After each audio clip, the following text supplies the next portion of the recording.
Picture this. You're 22 years old, fresh out of college with a computer science degree, standing in a Marriott hotel parking lot in Colorado at midnight, holding a sleeping bag and realizing your own parents just told you to spend the night in a rental car because your stepsister needed both beds in the room you helped pay for. Fast forward 3 years, and that same rental car experience led me to develop technology that would revolutionize how cars drive themselves, while I built a mansion in Silicon Valley that my Tesla Model S navigates to completely on its own. I'm Emma Rodriguez, and tonight I'm going to tell you exactly how being treated like I didn't matter by my own family became the catalyst for creating a life they couldn't even imagine was possible. Before we jump back in, tell us where you're tuning in from, and if this story touches you, make sure you're subscribed because tomorrow I've saved something extra special for you. The mountain air in Colorado Springs bit at my skin that July evening as I stood beside the white Kia Sedona we'd rented for our supposedly perfect family vacation. The hotel lobby glowed warm and welcoming behind me, families streaming in and out with their rolling suitcases and excited chatter about tomorrow's adventures at Garden of the Gods. Everyone belonged somewhere. Everyone except me. My stepmother Linda had been planning this trip for months, calling it our chance to finally bond as a real family. 4 years after marrying my dad, she was still trying to prove that we could all blend together seamlessly. The irony wasn't lost on me that her idea of family bonding involved making sure I understood exactly where I ranked in the hierarchy. The room configuration is just unfortunate, she'd explained 20 minutes earlier, standing in the hotel corridor with her hands clasped in front of her like she was delivering disappointing news about the weather. 2 queen beds for 4 people. We'll make it work. We'll make it work. As if I wasn't standing right there. As if I hadn't contributed $350 toward this trip from my summer internship savings. As if I wasn't a human being who deserved basic dignity and a place to sleep indoors. My stepsister Jessica had already claimed the bed nearest the window. Her suitcase exploded across the comforter like she was moving in permanently. At 19, she had perfected the art of existing in spaces, as if they were designed specifically for her comfort. Her blonde hair caught the lamplight as she arranged her collection of skincare products on the nightstand, humming something I recognized from TikTok. Dad had looked uncomfortable for approximately 30 seconds before Linda suggested the car solution. Emma's always been adaptable, she said, as if flexibility was some kind of character trait I developed specifically to make her life easier. And honestly, she probably needs the quiet space to do her computer stuff anyway. My computer stuff. 3 years of studying algorithms, data structures, machine learning, and artificial intelligence had been reduced to computer stuff, like I was playing solitaire, instead of building the foundation for a career in technology that would eventually change everything. I'd wanted to argue. The words had formed in my throat, logical and measured. I'd practiced assertiveness in therapy, learned to advocate for myself, developed strategies for navigating family dynamics that consistently left me feeling invisible. But something about the way they all looked at me in that moment, expectant and slightly impatient, as if I were being unreasonable for existing and requiring accommodation, made those words dissolve. Instead, I'd nodded, smiled even, told them it was fine, really, no big deal. The same way I'd been smoothing over uncomfortable situations my entire life, making myself smaller so everyone else could be more comfortable.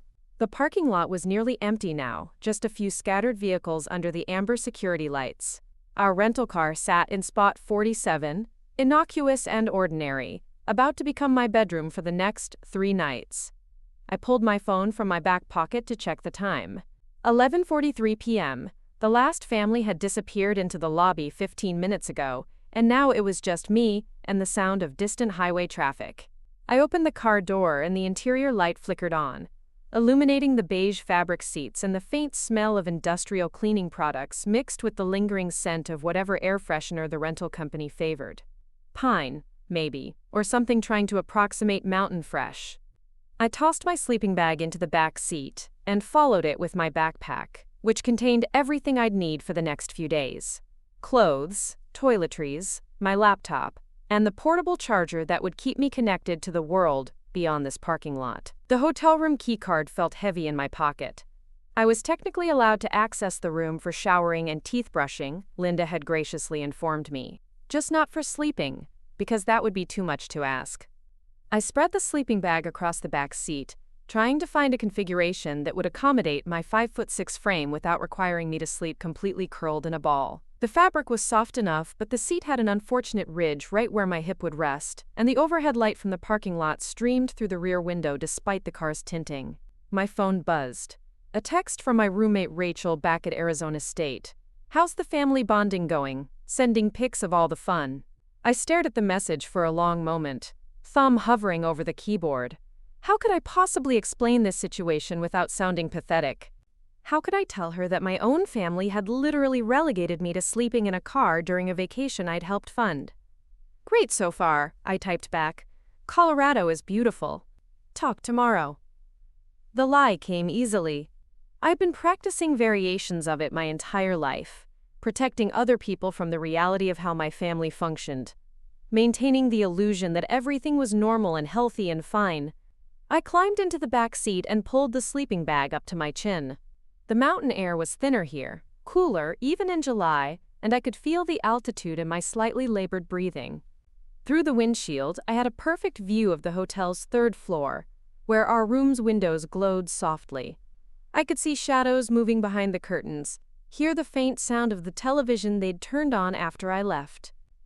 This wasn't the first time I'd been made to feel like an inconvenience in my own family. The pattern had started small when Linda first moved in during my senior year of high school.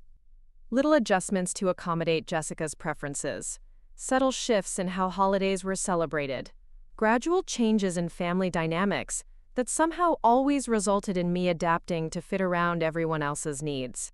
There was the Christmas when Linda decided we needed to start new traditions, which meant abandoning everything my mom and I had done before she passed away when I was 15. The spring break when I'd saved money for months to join them in San Diego, only to discover they'd booked a hotel room with one bed and a pull-out couch, leaving me to sleep on the floor because Jessica needed the couch for her back problems. Each incident by itself seemed reasonable, understandable, just unfortunate circumstances requiring someone to be flexible. But together they formed a clear message about my place in this reconstructed family unit. I was the one who adjusted. I was the one who understood. I was the one who made sacrifices so everyone else could be comfortable. The irony was that I'd actually been looking forward to this trip. Despite everything, despite the consistent pattern of being treated as secondary, I'd hoped that maybe this time would be different. Maybe in the neutral territory of a vacation, away from the established dynamics of our house in Phoenix, we could find some kind of genuine connection. I'd researched restaurants in Colorado Springs, hiking trails we could explore together, local attractions that might interest everyone. I'd even learned about the geological formations at Garden of the Gods so I could share interesting facts during our visit. Part of me had imagined us bonding over shared experiences, laughing together, creating the kind of memories that would justify Linda's insistence that we were becoming a real family. Instead, I was staring at the ceiling of a rental car, listening to the sound of my own breathing and wondering how I'd ended up here. My laptop bag was wedged beside me in the back seat, and on impulse, I pulled it out. The screen lit up the car's interior as I opened it, connecting automatically to the hotel's Wi-Fi network. If I was going to be awake anyway, I might as well be productive. I had 3 coding projects in various stages of completion, freelance work I'd been doing to supplement my internship income. A local restaurant wanted a better online ordering system. A small accounting firm needed their client portal updated. And I'd been experimenting with machine learning algorithms for a personal project that had been consuming most of my free time. The personal project was ambitious, probably beyond my current skill level. But that had never stopped me before. I was trying to develop predictive models for autonomous vehicle navigation, using publicly available datasets and open-source tools to understand how cars might someday drive themselves. It was theoretical, academic, the kind of thing that would probably never amount to anything practical, but I found the problem fascinating. How do you teach a machine to navigate complex, unpredictable environments? How do you program decision-making that accounts for variables you can't anticipate? How do you build systems that can adapt and respond in real time to changing conditions? Tonight, working in the back seat of a rental car in a hotel parking lot, those questions felt less theoretical and more personal. As I opened my development environment and began reviewing the code I'd written the week before, I found myself thinking about adaptation and navigation in ways that extended beyond computer science. My family had created a complex, unpredictable environment where the rules seemed to shift based on who needed what at any given moment. I'd spent years trying to program myself to navigate that system successfully, adjusting my responses based on input from Linda and Jessica and Dad, always trying to optimize for harmony and acceptance. But maybe I'd been approaching the problem wrong. Maybe instead of constantly adapting to accommodate everyone else's preferences, I should be defining my own destination and finding the most efficient route to get there. The thought was both liberating and terrifying. What would it look like to stop optimizing for other people's comfort and start optimizing for my own success and happiness? What would it mean to set my own parameters instead of accepting the constraints others imposed on me? I worked for another hour, refining algorithms and testing edge cases, the familiar rhythm of coding providing a strange comfort in the surreal circumstances. Outside, the parking lot had grown completely quiet except for the distant hum of the hotel's air conditioning system and the occasional car passing on the highway. Preparing and narrating this story took us a lot of time, so if you are enjoying it, subscribe to our channel. It means a lot to us. Now back to the story. My phone showed 1:15 a.m. when I finally saved my work and closed the laptop. The hotel room windows above me had gone dark, and I imagined my family sleeping peacefully in their comfortable beds, probably not giving a second thought to my current accommodation situation. I arranged myself as comfortably as possible in the back seat, pulling the sleeping bag up to my neck and trying to find a position that didn't put pressure on any major joints. The parking lot lights created patterns on the car's ceiling, geometric shapes that shifted slightly when the wind moved the trees at the edge of the property. As I lay there waiting for sleep, I made a decision that would change everything, though I didn't realize it at the time. I decided to stop accepting situations that diminished my worth. I decided to stop making myself smaller so other people could be more comfortable. I decided to start treating my own needs and preferences as valid and important, even when others didn't. It seemed like a small internal shift, barely worth noting. But sometimes the most significant changes begin with the quietest decisions, made in parking lots at midnight when no one else is watching. Tomorrow I would smile and participate in family activities and pretend that sleeping in the car had been perfectly fine. But something fundamental had shifted during those hours of solitude and coding and quiet contemplation. Something that would eventually lead to patent applications and stock options and a house in Silicon Valley that my own car would drive me to. I was done being the variable that adjusted to make everyone else's equation work out. It was time to start solving for myself. The morning sun pierced through the rental car windows with an intensity that felt personal, like the Colorado mountains were conspiring to ensure I got the full experience of sleeping in a vehicle. My neck had developed a permanent crick from the awkward angle I'd maintained for the past 6 hours, and my legs felt numb from being folded into positions the human body wasn't designed to sustain. I checked my phone. 7:30 a.m. The hotel breakfast buffet would be opening soon, and I could hear the distant sounds of other guests beginning their day. Shower doors sliding open, coffee makers gurgling to life, families discussing their plans for exploring the area. Normal vacation sounds for normal families who didn't make their daughters sleep in parking lots. The hotel room keycard felt warm in my palm as I gathered my toiletries and a change of clothes. Linda had made it clear that I was welcome to use the bathroom facilities, as if this generosity somehow balanced out the sleeping arrangements. I climbed out of the car, my joints protesting every movement, and made my way toward the hotel entrance. The lobby was already bustling with early risers. Families clustered around small tables with continental breakfast plates, children chattering excitedly about the day's adventures while parents consulted maps and guidebooks. The normalcy of it all felt surreal after my night in the parking lot.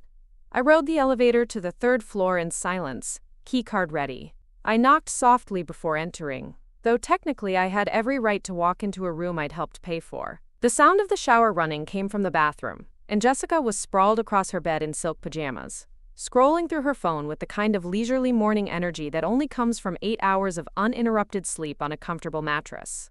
"Oh, you're back," she said without looking up, as if I'd been out for an early morning jog rather than spending the night in a car. "Dad and Mom are getting ready. We're supposed to leave for breakfast in like 20 minutes. Mom." She called Linda Mom, though Linda had only been in her life for 4 years. The casual intimacy of it stung in a way I hadn't expected. My actual mother had been gone for 7 years now, and hearing that title applied so easily to someone who treated me like an inconvenience felt like another small betrayal. "Sounds good," I managed, heading toward my suitcase to grab fresh clothes. "How did everyone sleep?" "Amazing. These beds are so comfortable." Linda was worried the altitude might affect us, but I slept like a baby. She finally looked up from her phone, taking in my wrinkled clothes and disheveled hair. "You look tired, though.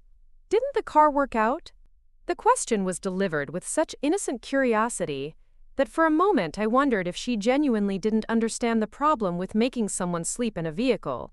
Then I saw the slight smirk at the corner of her mouth, the way her eyes lingered on my appearance with something that might have been satisfaction.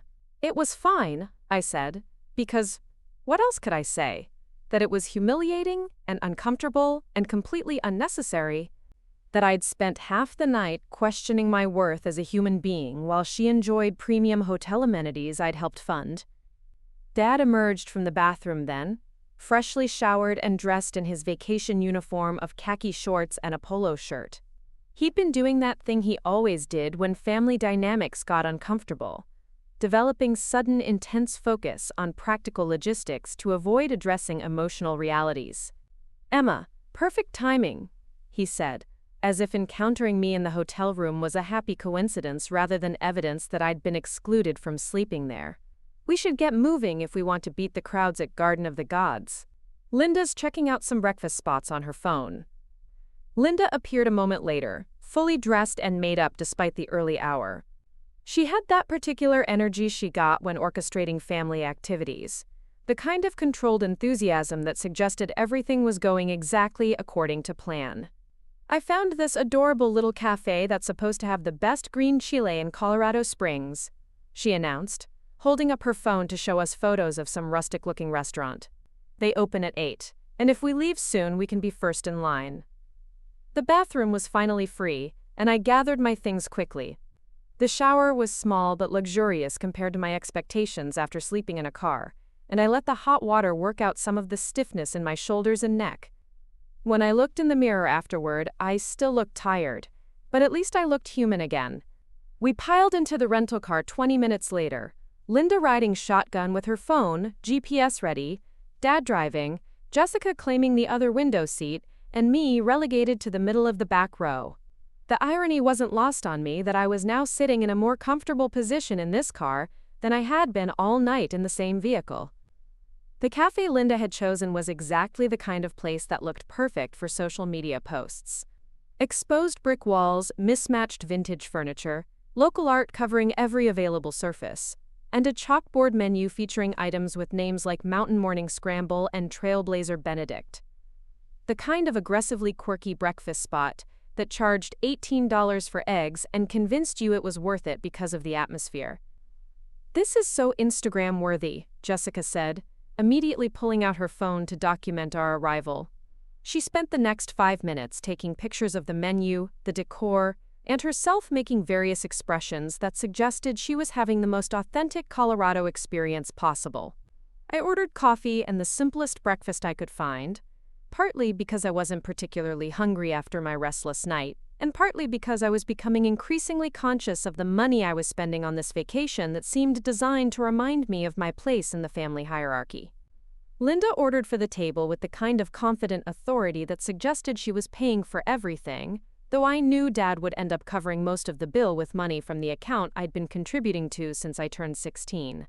She selected appetizers to share, upgraded everyone's coffee to fancy single-origin options, and added a side of their supposedly famous green chile to sample. "So what's everyone most excited about today?" she asked once our drinks arrived, settling into her role as family activity coordinator. "I've been reading about these hiking trails that are supposed to offer incredible views, and there's also this visitor center with geological exhibits that might be interesting." Jessica wrinkled her nose. "Hiking sounds hot and sweaty. Are there places with air conditioning?" "The visitor center has AC," Dad offered. "And there are some gift shops and art galleries we could check out." What about you, Emma? Linda asked, and for a moment I felt cautiously optimistic that my preferences might actually be taken into consideration. Any thoughts on how you'd like to spend the day? I'd actually done quite a bit of research on Garden of the Gods before the trip, reading about the geological formations and the hiking trails and the photography opportunities. I'd been looking forward to seeing the balanced rock formations and maybe trying some of the more challenging hiking routes. I was interested in the Ridge Trail, I said. It's supposed to have some of the best views of the rock formations, and it's not too strenuous. Maybe 3 or 4 miles total. Linda nodded thoughtfully. That sounds lovely, but I'm not sure it's realistic for everyone's fitness level. Jessica isn't really a hiker, and I don't want anyone to feel left out or pushed beyond their comfort zone. Jessica looked up from her phone. Yeah, I'm more of a scenic drive kind of person. Can't we just see everything from the car? And just like that, my suggestion was dismissed. Not rejected outright, just gently redirected towards something that would accommodate Jessica's preferences, which somehow always seemed to take priority over mine. It was the same pattern that had led to me sleeping in a car the night before, the same logic that consistently positioned my needs as optional, while everyone else's were essential. The scenic drive is beautiful, Dad agreed quickly. We can stop at all the viewpoints and get great photos without anyone getting overheated or tired. I nodded and smiled and agreed that the scenic drive sounded perfect, because that's what I always did. I adapted. I compromised. I made sure everyone else was comfortable, even when it meant sacrificing what I actually wanted to do. But something was different this morning. Maybe it was the night I'd spent in the parking lot, or maybe it was the growing realization that this pattern wasn't going to change unless I changed it. But I found myself paying attention to the family dynamics in a way I never had before. I started noticing how Linda positioned herself as the decision-maker for activities I'd helped fund. How Jessica's preferences were treated as non-negotiable constraints that everyone else had to work around. How Dad consistently chose the path of least resistance, which invariably meant agreeing with whatever Linda suggested and dismissing any complications I might raise. Most significantly, I started noticing how automatically I adjusted my own expectations to accommodate everyone else's limitations. How quickly I abandoned my own interests to maintain family harmony. How readily I accepted being treated as the least important person in any group decision. The breakfast arrived in waves of artfully plated dishes that looked better than they tasted. Jessica immediately began photographing everything from multiple angles, creating an elaborate social media narrative about our perfect family vacation. Linda talked enthusiastically about the day's plans, consulting her phone frequently to optimize our route and timing. Dad focused on the practical aspects of navigation and parking, and making sure we didn't miss any must-see attractions. I ate my eggs and drank my overpriced coffee and watched my family perform the rituals of vacation bonding while feeling increasingly like an observer rather than a participant. They included me in the conversation in the way you might include a well-behaved pet, acknowledging my presence without expecting meaningful input. Emma's always been the quiet one, Linda said at one point when I hadn't contributed to a discussion about which gift shops to visit. She's probably just tired from staying up late doing her computer projects. As if my software development work was some kind of hobby rather than the foundation of my career plans. As if the skills I was developing were amusing curiosities, rather than valuable expertise that would eventually transform my entire life. I wanted to correct her, to explain that I'd been working on machine learning algorithms and neural network training models, that I'd been accepted into advanced computer science courses that most students couldn't access until graduate school, that professors had started mentioning research opportunities and internship possibilities that could lead to serious career advancement. Instead, I nodded and let her characterization stand unchallenged, because correcting her would have required explaining things she wouldn't understand or value, and the effort seemed pointless. We finished breakfast and drove to Garden of the Gods in a rental car that felt smaller with each passing mile. Linda had claimed control of the music, playing a playlist of upbeat pop songs that Jessica sang along with while taking selfies against the changing landscape outside her window. The rock formations were genuinely spectacular, massive red sandstone structures that looked like they'd been carefully arranged by some ancient artist with a sense of dramatic composition. We drove slowly through the park, stopping at designated viewpoints where other families clustered around interpretive signs and posed for photos, with the geological wonders in the background. "This is amazing," Jessica said, though she spent more time looking at her phone screen than at the actual rocks. "I'm getting so many likes on my stories. Everyone's going to be so jealous." Linda was equally focused on documenting the experience, directing elaborate photo sessions that positioned our family as having the most enviable vacation possible. She had us pose at every scenic overlook, rearranging our positions to optimize the lighting and composition, coaching our expressions to convey maximum joy and togetherness. I participated in all of it, smiling on cue and following directions, and playing my assigned role in the family vacation performance. But I was also calculating in the background of my mind, trying to understand the mathematics of our relationships. How much money had I contributed to this trip compared to everyone else? How often were my preferences considered versus dismissed? How much emotional labor was I providing to maintain everyone else's comfort? How much was I giving versus receiving in this family dynamic? The numbers didn't add up in my favor. During our third photo session, posed in front of the famous balanced rock formation, I found myself thinking about equilibrium and stability. The rock had been balanced in its current position for thousands of years, maintained by the precise distribution of weight and the gradual erosion of supporting structures. It was a delicate system that could be disrupted by relatively small changes in the underlying conditions. Our family felt similarly precarious, balanced by my willingness to be the flexible component that adjusted to maintain everyone else's stability. But what would happen if I stopped being so accommodating? What would happen if I started asserting my own needs and preferences, with the same confidence Jessica and Linda brought to theirs? The thought was both exhilarating and terrifying. Change would be disruptive, potentially chaotic. But staying balanced in my current position was becoming unsustainable. And I was starting to understand that some systems needed to be disrupted in order to find a healthier equilibrium. We spent the rest of the morning driving through the park and visiting the visitor center, where Linda bought postcards and Jessica found a t-shirt that would photograph well for her social media accounts. I browsed the geological exhibits and read about the formation processes that had created these dramatic landscapes over millions of years.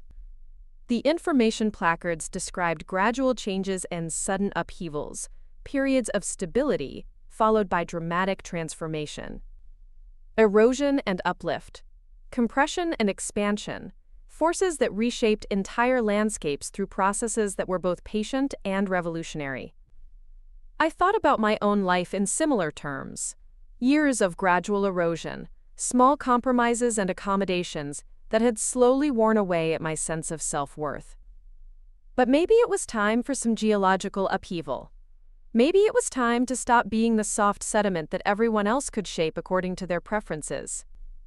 Lunch was at another carefully selected restaurant that would look good in photos, where Linda ordered for the table again, and Jessica complained about the Wi-Fi speed affecting her ability to upload content.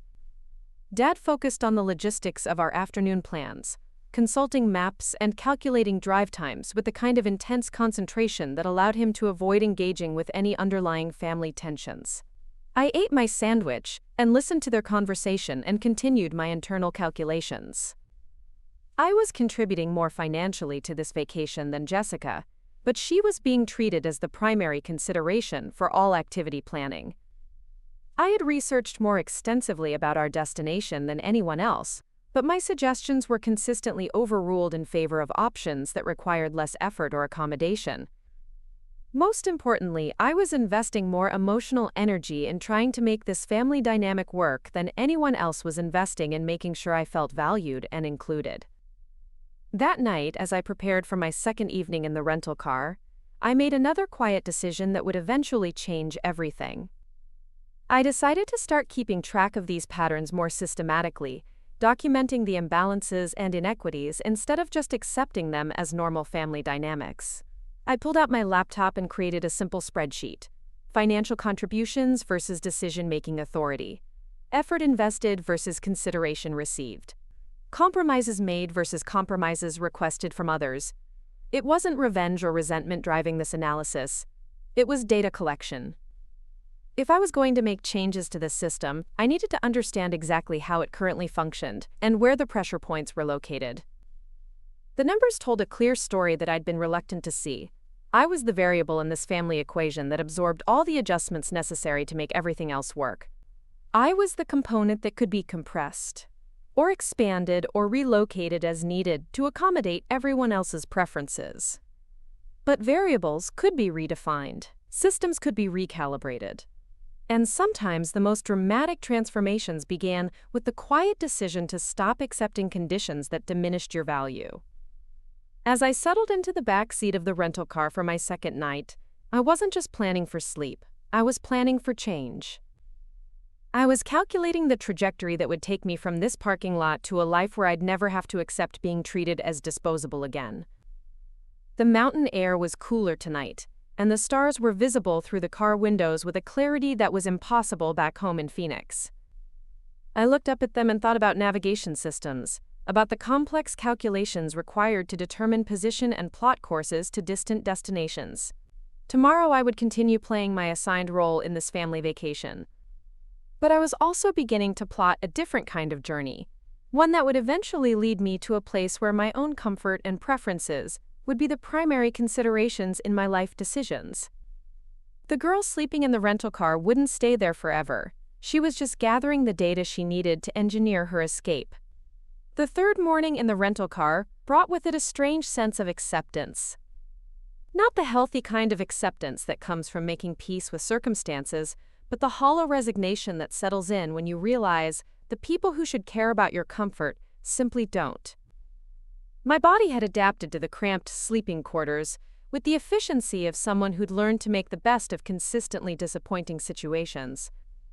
I'd slept better this time, partly because exhaustion had finally overwhelmed discomfort, and partly because I'd stopped expecting anything different. There was something almost liberating about abandoning hope for fair treatment. It freed up mental energy I'd been wasting on optimism and redirected it toward more practical considerations. The hotel breakfast buffet was busier this morning, families loading up on continental offerings before checking out and continuing their Colorado adventures. I watched them from my corner table while nursing a cup of coffee that tasted like it had been brewed sometime yesterday. Normal families with normal dynamics, parents who probably didn't require their children to justify their right to basic accommodations. Linda was in full vacation coordinator mode again, phone in hand, scrolling through attraction reviews and restaurant ratings with the focused intensity of someone planning a military operation. She'd gotten increasingly excited about our final day activities, as if the approaching end of our trip had triggered some urgent need to maximize our family bonding experience. "I found this amazing adventure park about an hour south of here," she announced, setting her phone down with the kind of decisive gesture that indicated the decision had already been made. "They have zip lines, rock climbing walls, and this incredible ropes course that's supposed to offer panoramic mountain views." Jessica looked up from her own phone, where she'd been editing photos from yesterday's Garden of the Gods visit. "That sounds fun, but I just got my nails done before we left Phoenix. Can you do those activities without messing up a manicure?" "We'll figure something out," Linda assured her quickly. "Maybe you can take photos while the rest of us try the more hands-on activities." Dad nodded enthusiastically from behind his newspaper, though I suspected he hadn't been paying close attention to the details. "Sounds like a great way to end the trip. Very Colorado." I had been hoping we might have time to visit the Air Force Academy, which was only a short drive away and offered tours of their impressive facilities. I'd read about their engineering programs and thought it might be interesting to see their approach to technical education. But suggesting an alternative to Linda's adventure park plan would have required explaining my interest in military engineering applications, which would have led to the familiar glazed expressions that greeted most of my academic interests. "The adventure park sounds perfect," I said instead, because agreeing was easier than advocating for something that wouldn't be understood or valued. We checked out of the hotel an hour later, loading our luggage into the rental car while Linda confirmed our reservation and reviewed the driving directions. I took one last look at the parking space where I'd spent the past 3 nights, feeling a strange mixture of relief and something that might have been gratitude. Those uncomfortable hours had clarified something important about my family dynamics, even if I wasn't quite ready to act on that clarity yet. The drive to the adventure park took us through increasingly rural Colorado landscape, winding mountain roads that offered spectacular views of pine forests and distant peaks. Jessica documented the scenery through her window, while Linda provided running commentary on the attractions we passed and the history of the region she'd researched online. I found myself thinking about escape velocity, the physics concept that described the minimum speed needed for an object to break free from a gravitational field. In space, it was a mathematical calculation based on mass and distance. In family systems, it seemed more complicated, involving emotional momentum and financial independence, and the courage to disappoint people whose approval you'd been conditioned to seek. The adventure park was exactly the kind of place that looked designed for social media content. Rustic wooden structures nestled among towering pine trees, colorful safety equipment, and staff members who projected the kind of enthusiastic outdoor energy that suggested they genuinely enjoyed helping people push their comfort zones. Linda handled the check-in process with her usual efficiency, selecting activity packages and reviewing safety requirements with the kind of thorough attention she brought to all logistical challenges. She'd chosen the premium experience that included access to all attractions, because this was our last day, and she wanted to make sure we had every opportunity for adventure and memory-making. The irony wasn't lost on me that she was investing significant money in activities that would primarily benefit Jessica's social media presence and Dad's desire to feel adventurous, while I'd been sleeping in a car to save on accommodation costs. Jessica immediately gravitated toward the photo opportunities, posing with the safety equipment and the mountain backdrop in ways that would generate maximum engagement from her followers. She had an intuitive understanding of angles and lighting that turned ordinary moments into content that looked effortlessly perfect.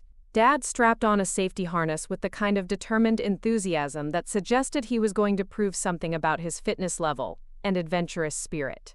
Linda coordinated everything with her phone camera ready, ensuring that every activity would be thoroughly documented for future reminiscing and social sharing.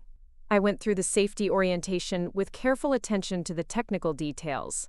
The equipment was well maintained and the staff clearly knew their protocols, but I found myself analyzing the engineering behind the zipline systems and the physics of the ropes course challenges. How did they calculate weight limits and stress tolerances? What safety margins were built into the equipment specifications? My engineering mindset was apparently obvious enough that one of the staff members, a college-aged guy named Trevor, with the kind of genuine smile that suggested he actually enjoyed his job, started explaining some of the technical aspects of their setup. "You studying engineering?" he asked while checking my harness connections. "Computer science, but I'm interested in all kinds of systems design," I replied. "This is fascinating from a safety engineering perspective." "Yeah, most people don't think about the math involved in making sure everyone gets down safely," he said. "But every component is calculated to handle way more stress than it should ever encounter. Multiple redundancies built into everything." Multiple redundancies. I liked that concept. In engineering, you didn't rely on single points of failure. You built backup systems and alternative pathways, so that when one component failed, the overall system remained stable and functional. I started wondering what multiple redundancies might look like in life planning. What backup systems could I build to ensure my stability and success didn't depend entirely on other people's approval or support? The zipline course was exhilarating in ways I hadn't expected. There was something deeply satisfying about launching yourself across empty space and trusting that the engineering would hold, that someone had done the calculations correctly, and built systems that could support you even when everything felt uncertain and dangerous. Jessica watched from below, taking photos and videos that would showcase our family's adventurous spirit without requiring her to risk her manicure or her carefully styled hair. Linda cheered enthusiastically and documented everything, creating a narrative of family bonding and shared experiences that looked perfect from the outside. Dad conquered his fear of heights with visible determination, and I found myself genuinely proud of his willingness to push beyond his comfort zone. There were moments during our zipline adventures when our family almost felt functional, when we were all focused on the same challenge and supporting each other's success. But those moments were brief, and they didn't change the underlying dynamics that had led to me sleeping in a parking lot for 3 nights while everyone else enjoyed comfortable accommodations. The ropes course was more technically challenging, requiring problem-solving skills and physical coordination that played to my strengths. I'd always been athletic in a quiet, competent way, and I enjoyed figuring out the most efficient routes through the obstacles. Trevor noticed my approach and started pointing out alternative strategies and advanced techniques. "You're a natural problem solver," he said during one of the more complex challenges. "Have you ever considered outdoor recreation management or adventure tourism? There are some great programs that combine technical skills with business applications." It was the first time anyone on this entire vacation had suggested that my interests and abilities might translate into career opportunities. Not computer stuff or projects or hobbies, but actual valuable skills that could lead to meaningful work and financial independence.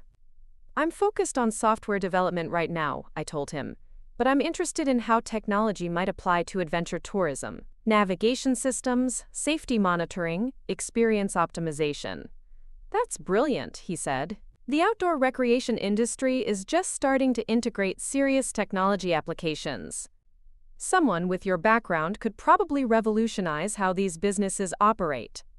The conversation planted a seed that would grow into something significant over the following months, though I didn't realize it at the time. Trevor's casual suggestion that my skills could revolutionize an entire industry was the first time anyone had positioned my technical abilities as potentially transformative, rather than merely functional. Jessica managed to participate in one zipline run, with extensive preparation to protect her nails and hair, while Linda captured every moment from multiple angles. The resulting photos and videos would create a social media narrative of our perfect family adventure, complete with hashtags about making memories and living life to the fullest.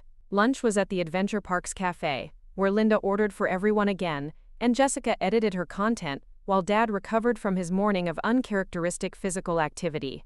I found myself paying attention to the other families around us, comparing their dynamics to ours, and noticing patterns I'd never consciously observed before. Other families seemed to include everyone in their decision-making processes. They asked each person what they wanted to eat, consulted multiple opinions about afternoon activities, made sure everyone felt heard and valued. Children made suggestions that were actually considered rather than automatically dismissed. Parents seemed to view their kids as individuals with legitimate preferences rather than variables to be managed.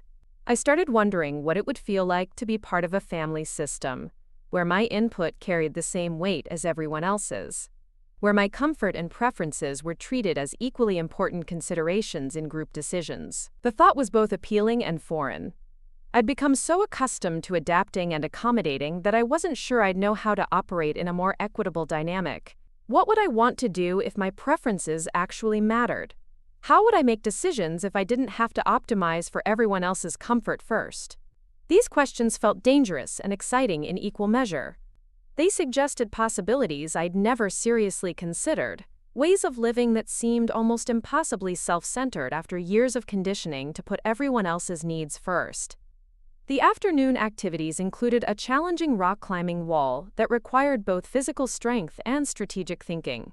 I attacked it with the same systematic approach I brought to coding problems, analyzing the route options and testing different techniques until I found approaches that worked. Trevor was working the climbing station and continued our earlier conversation about technology applications in outdoor recreation. He described safety monitoring systems that could track climbers' vital signs and environmental conditions, navigation tools that could optimize hiking routes based on real-time weather and terrain data, and experience customization platforms that could adapt adventures to individual skill levels and preferences. "The industry is ready for disruption," he said while belaying my climb. "Most adventure businesses are still operating with systems that were designed decades ago. Someone with serious technical skills could build solutions that would transform how these experiences are delivered and managed." "What kind of problems need solving?" I asked, genuinely curious. "Everything from booking and scheduling optimization to real-time safety monitoring to personalized experience recommendations. Most businesses are using spreadsheets and paper forms for stuff that could be completely automated and optimized." I found myself mentally cataloging the technical challenges he described, automatically breaking them down into component problems that could be addressed with different programming approaches. Database management for booking systems, sensor integration for safety monitoring, machine learning applications for experience personalization. The problems were complex enough to be interesting but practical enough to generate real business value. The kind of challenges that could lead to patent applications and startup opportunities, and the kind of financial independence that would make parking lot sleeping arrangements a distant memory. By the time we finished our adventure park activities, I'd filled several mental notebooks with ideas about technology applications in outdoor recreation. More importantly, I'd experienced the first adult conversation about my technical skills that positioned them as potentially valuable rather than merely curious. The drive back to Colorado Springs was quieter than our morning journey. Everyone was tired from the physical activities, and even Jessica's social media energy had been depleted by the day's content creation demands. Linda reviewed our photos and videos with satisfaction, planning how she'd organize them into albums and social posts that would commemorate our successful family bonding experience. Dad seemed genuinely pleased with his adventure park performance, talking enthusiastically about the zip lines and climbing challenges with the kind of pride that suggested he'd surprised himself with his physical capabilities. Linda encouraged his enthusiasm and documented his reflections, creating a narrative of personal growth and family adventure that would become part of their shared story about this vacation. I listened to their post-activity analysis and realized how completely my own experience had been excluded from their version of events. They talked about our day as if it had been a shared experience, but their account focused entirely on Linda's planning success, Jessica's content creation, and Dad's personal challenges. My conversations with Trevor about technology applications weren't mentioned. My systematic approach to the climbing challenges wasn't noted. My technical analysis of the safety systems wasn't acknowledged. Once again, I'd been present but not particularly visible in my own family's narrative. The pattern was so consistent that I'd stopped expecting anything different, but recognizing it with such clarity was both liberating and disappointing. Liberating because it confirmed that the problem wasn't with my perceptions or expectations. Disappointing because it meant accepting that my family's capacity to see and value me was genuinely limited. That evening, as I prepared for my final night in the rental car, I felt different than I had the previous 2 nights, not resigned or disappointed, but quietly determined. The conversation with Trevor had shown me a glimpse of how other people might view my skills and potential. His casual suggestion that I could revolutionize an industry had planted possibilities I'd never seriously considered. What if I stopped trying to fit into family systems that couldn't accommodate my actual value? What if I started building relationships and career opportunities based on what I could contribute rather than what others were willing to accept? I pulled out my laptop and started researching outdoor recreation technology companies, startup accelerators focused on adventure tourism, and graduate programs that combined computer science with business applications. For the first time in my life, I was planning based on my own interests and capabilities, rather than trying to optimize for other people's comfort and approval. The mountain air felt different that night, charged with possibility rather than resignation. I was still sleeping in a parking lot, but I was no longer the same person who had accepted that arrangement 3 nights ago. Something fundamental had shifted, and I was beginning to understand that the girl who had been made to sleep in cars would eventually build systems that would ensure she never had to accept such treatment again. I fell asleep planning algorithms and business models, calculating trajectories that would take me from this parking lot to places where my value would be recognized and rewarded appropriately. The adventure park had given me more than just a day of activities. It had given me the first glimpse of a future where my technical skills would be the foundation for a life I designed according to my own specifications. The Phoenix heat hit us like a wall when we stepped off the plane at Sky Harbor Airport, that familiar dry intensity that reminded you why people fled Arizona in the summer. After 3 days in the Colorado mountains, the contrast was jarring, but it also felt like returning to reality after living in some kind of alternate universe, where sleeping in parking lots was considered acceptable family vacation planning. Linda was already orchestrating our baggage claim strategy with the same efficiency she'd brought to every aspect of our trip, directing Dad toward the correct carousel, while Jessica documented our arrival with carefully staged photos that would suggest we were reluctantly returning from the most amazing adventure ever. I collected my single backpack and the sleeping bag that had become my primary piece of furniture for the past 3 nights, feeling oddly protective of both items. They'd been witnesses to my transformation from someone who accepted unfair treatment to someone who was beginning to calculate escape routes and alternative futures. The ride home was quiet, everyone processing the transition from vacation mode back to regular life. Linda reviewed the photos on her phone, already planning how she'd organize them into digital albums and social media posts that would memorialize our perfect family bonding experience. Jessica dozed against her window, exhausted from 3 days of intensive content creation. Dad focused on the traffic and the familiar route back to our house in Ahwatukee. I stared out my window at the suburban landscape I'd grown up in, strip malls and chain restaurants and housing developments that all looked essentially identical. Everything seemed smaller and more constrained after the expansive mountain landscapes we'd just left behind. But it also looked different somehow, like I was seeing it through new eyes that had been calibrated to notice things I'd previously overlooked. Our house looked exactly the same as when we'd left 4 days earlier, but walking through the front door felt strange, like I was visiting a place I'd once lived rather than returning home. Linda immediately began unpacking and organizing, transforming our travel experiences into stored memories and laundry loads. Jessica disappeared into her room to upload content and catch up with the social media interaction she'd missed during our final day of activities. Dad suggested we order pizza for dinner, since no one felt like cooking after our travel day, and Linda agreed with the kind of enthusiasm that suggested she was already mentally organizing our return to normal family routines. I found myself wondering what normal would look like now that I'd spent 3 nights analyzing our family dynamics with the systematic attention I usually reserve for debugging code. My room felt smaller than I remembered, but also more private and secure. After 3 nights of sleeping in public parking lots, having a space with walls and a door that locked felt like an incredible luxury. I unpacked my few belongings and sat on my bed, looking around at the familiar environment that had once felt like the only place I truly belonged. But something had shifted during those nights in the rental car. The experience had forced me to confront the reality that my sense of belonging in this family was largely dependent on my willingness to accept treatment that diminished my worth and comfort. I belonged here as long as I was willing to be the flexible component that absorbed all the system's stresses and accommodated everyone else's preferences. I pulled out my laptop and opened the research I'd started during our final night in Colorado Springs. Technology applications in outdoor recreation, startup accelerators, graduate programs that combined technical skills with business development. The possibilities I'd discovered during my conversation with Trevor at the adventure park had expanded into a constellation of potential futures that looked nothing like the path I'd been following. The outdoor recreation industry was worth billions of dollars annually, but most businesses were still operating with technological systems that were decades behind other sectors. Booking and scheduling systems that relied on phone calls and paper forms. Safety monitoring that depended on human observation and manual documentation. Experience customization that was based on general categories rather than individual preferences and real-time optimization.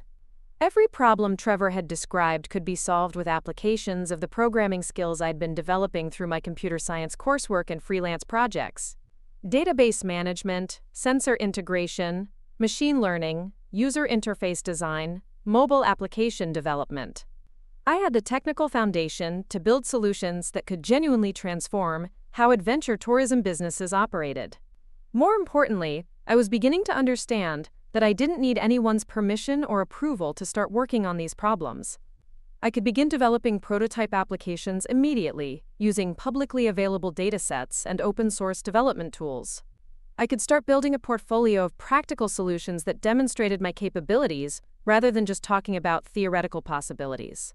The pizza arrived while I was deep in research mode, sketching out database architectures and user flow diagrams for a comprehensive adventure tourism management platform. Linda called everyone to the kitchen for dinner, and I closed my laptop reluctantly, not wanting to break the creative momentum I'd been building. Dinner conversation revolved around processing our vacation experiences and planning our return to normal summer routines. Linda was already thinking ahead to next year's family trip, suggesting destinations and activities that would build on our successful Colorado adventure. Jessica shared highlights from the social media response to her vacation content, reading comments and engagement statistics that confirmed the trip had been a major success from a personal branding perspective. Dad seemed genuinely grateful for the adventure park experiences, talking enthusiastically about challenges he'd conquered and personal growth he'd achieved through stepping outside his comfort zone.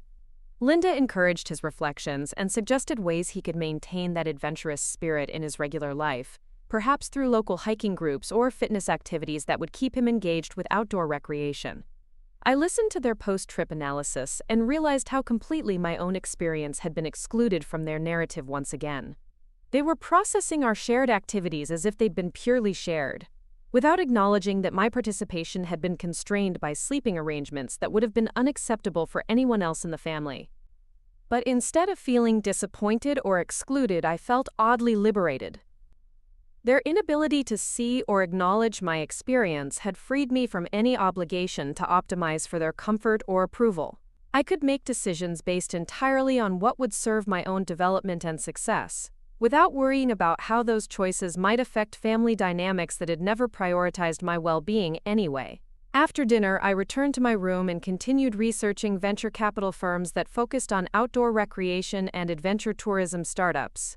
I read about successful entrepreneurs who had built technology companies from dormitory rooms and garage workshops, transforming industries through innovative applications of existing technologies to underserved markets.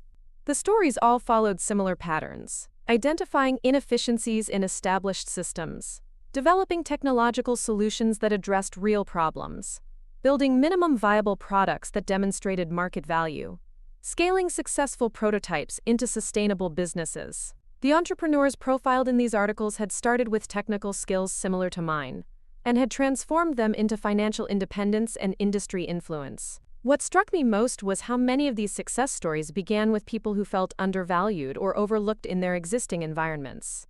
Students whose professors didn't recognize their potential, employees whose managers couldn't see their capabilities, family members whose contributions were consistently minimized or dismissed. The common thread seemed to be a willingness to stop seeking validation from people who couldn't provide it, and start building systems that would demonstrate their value through measurable results instead of subjective approval.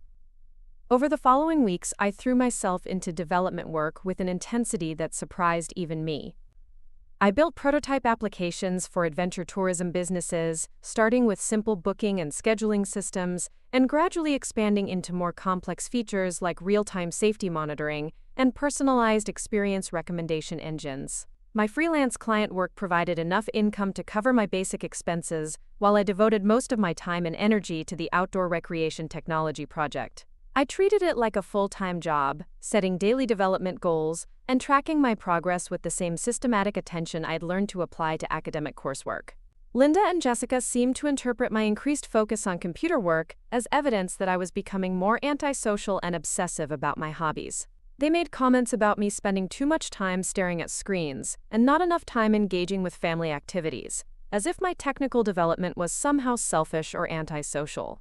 Dad was more supportive, but also more concerned about practical considerations, like career planning and financial stability.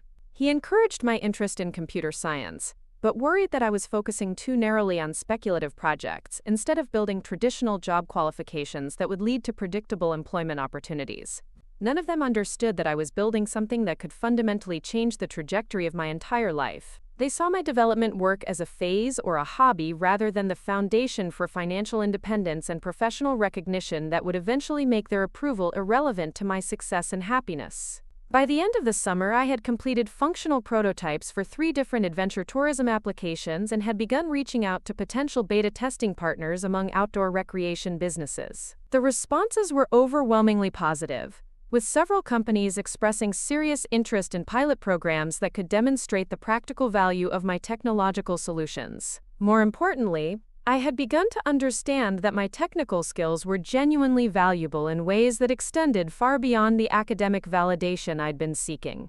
Business owners were willing to pay significant money for solutions to problems I could solve relatively easily with applications of programming knowledge I'd developed through coursework and personal projects. The recognition was intoxicating in ways that family approval had never been. These were successful entrepreneurs and industry professionals who understood technology and business development, and they were treating my work as genuinely innovative and commercially viable rather than interesting but impractical computer stuff. I started attending networking events and startup pitch competitions, initially as an observer but gradually as a participant presenting my own projects and business concepts.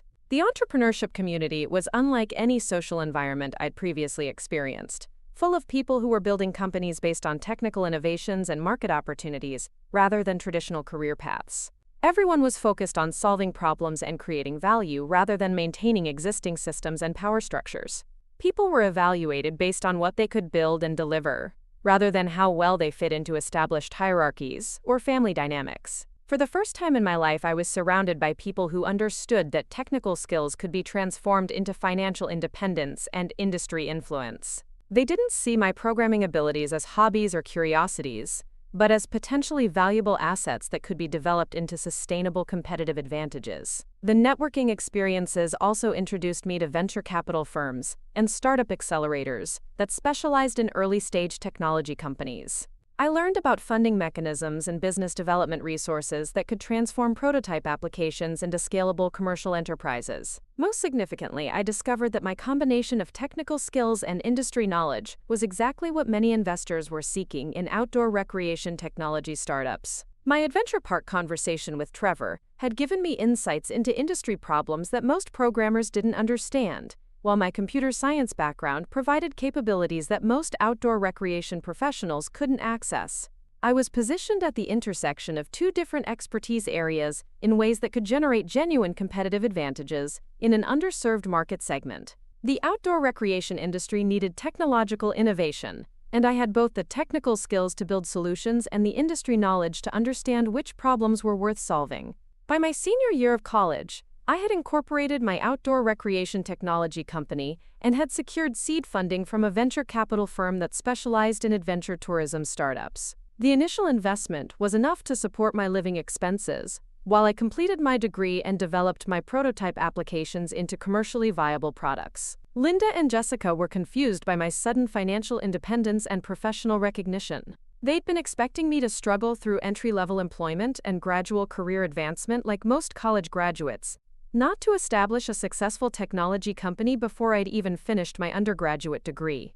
Dad was proud but also worried about the risks associated with entrepreneurship compared to traditional employment security. He encouraged my success but also suggested I maintain backup plans and conservative financial strategies that could protect me if my startup failed to achieve sustainable profitability. Their responses were well-intentioned but also revealed how completely they'd misunderstood my capabilities and ambitions. They were still thinking about my career in terms of modest goals and incremental progress, while I was building systems that could transform entire industries and generate wealth that would make traditional employment seem quaint and limiting. The disconnect was so significant that I stopped trying to explain my business development activities to them. They couldn't understand the scale of what I was building, because they'd never seen me as someone capable of building anything significant.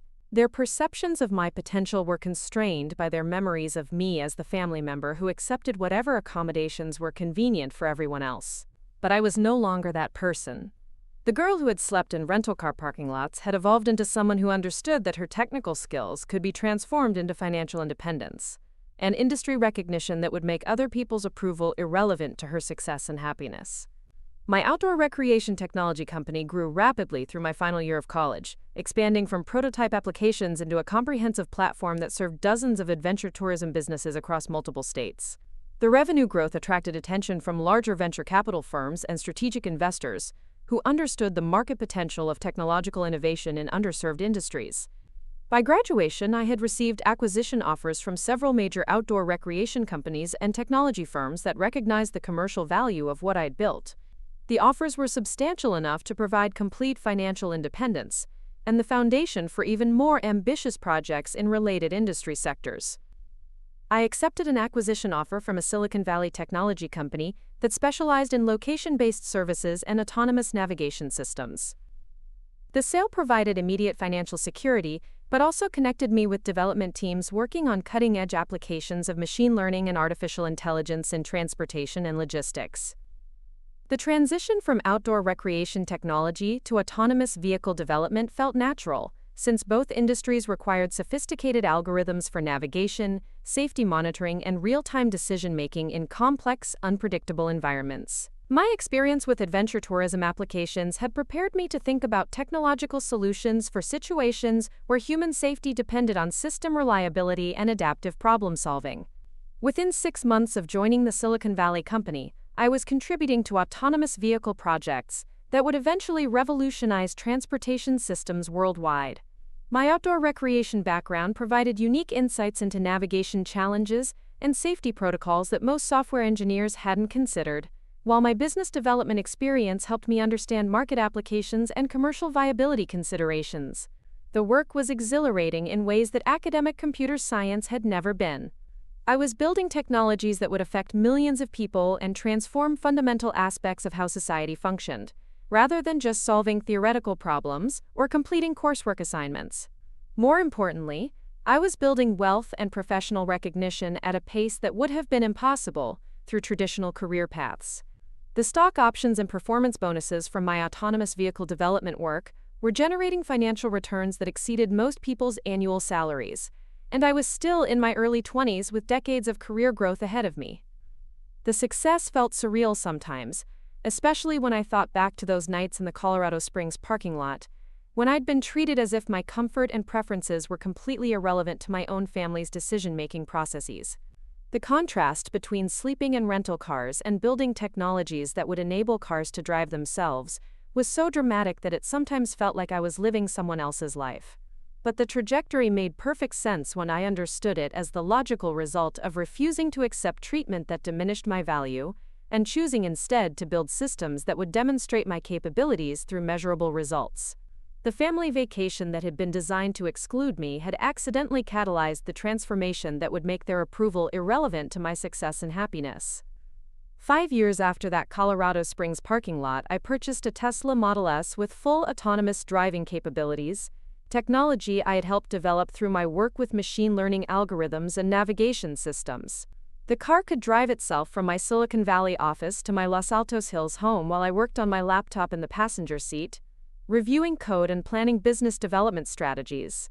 The house I drove home to was a 4-bedroom contemporary design with mountain views and a 3-car garage, purchased entirely with cash from my technology company acquisitions and stock option proceeds. It had a home office equipped with multiple high-resolution monitors and development workstations that were more powerful than the computer labs I'd used during college. The guest bedroom was always ready for friends and colleagues who understood and valued my work, people who saw my technical skills as valuable assets rather than curious hobbies. The space was reserved for relationships based on mutual respect and genuine appreciation, rather than family obligations and conditional acceptance. Linda and Jessica visited occasionally, usually when they wanted to see my house and experience the lifestyle that technology success had provided. They were impressed by the material evidence of my achievements but still seemed to view my career as somehow accidental or temporary, as if I'd been lucky rather than strategic in my development choices. Dad was more genuinely proud of my professional recognition and financial independence, though he's still worried about the long-term sustainability of technology career paths compared to more traditional forms of employment security. He couldn't quite understand that I'd built wealth and industry influence that would make traditional employment seem restrictive and limiting. Their responses confirmed that the fundamental dynamic hadn't changed, despite the dramatic transformation in my circumstances. They still saw me through the lens of their memories, from when I'd been willing to accept treatment that prioritized everyone else's comfort over my own well-being and success. But their perceptions no longer mattered to my sense of worth, or my decision-making processes. I'd built a life based on my own capabilities and ambitions rather than their capacity to recognize my value, and the results spoke for themselves in ways that required no external validation or approval. The rental car experience had taught me that some systems couldn't be reformed through patience and accommodation. Sometimes the only solution was to build alternative systems that operated according to different principles and priorities, systems where your value was recognized and rewarded appropriately, because you'd designed them to function that way. The Tesla that drove me home each evening was more than just transportation technology. It was proof that the girl who had been made to sleep in parking lots had evolved into someone capable of building the systems that would ensure she never had to accept such treatment again. Sometimes the most important journeys begin in the most uncomfortable places, and sometimes the people who underestimate your potential provide exactly the motivation you need to prove them wrong, not for their benefit, but for yours. The notification chimed on my phone while I was reviewing quarterly revenue projections in my home office. the mountain view from Los Altos Hills, spreading out beyond my floor-to-ceiling windows like a reminder of how far I'd traveled from that Colorado Springs parking lot. The message was from Linda, which had become increasingly rare as the years passed and our lives diverged into completely different orbits. Emma, hoping you can help with something urgent. Jessica's startup is struggling with their tech platform, and they need someone with your expertise. Could you take a look? Family helps family. I read the message twice, feeling that familiar mixture of disbelief and dark amusement that accompanied most communications from my Phoenix relatives. Jessica had apparently launched some kind of lifestyle brand company, leveraging her social media following into a business venture that sold curated experiences and wellness products to her predominantly female audience. The irony was so thick I could practically taste it. The same family members who had dismissed my technical skills as computer stuff and treated my development work as antisocial hobby behavior were now requesting my professional expertise to salvage Jessica's failing business venture. I set the phone aside and returned to my revenue analysis, but the message had triggered a cascade of memories from the past 5 years. The gradual recognition that my family's inability to see my value wasn't a temporary misunderstanding that could be corrected through patience and demonstration, but a fundamental limitation that would persist regardless of my achievements or success. There had been a series of increasingly awkward interactions as my career trajectory diverged from their expectations and their capacity to understand what I was building. Holiday visits where they asked polite questions about my work but glazed over when I tried to explain machine learning applications or autonomous navigation algorithms. Family gatherings where my professional accomplishments were mentioned briefly, and then conversation moved quickly to more comfortable topics like Jessica's latest social media campaigns or Dad's golf scores. The disconnect had become so pronounced that I'd started declining most family invitations, not out of resentment, but out of simple recognition that we no longer inhabited compatible social or professional universes.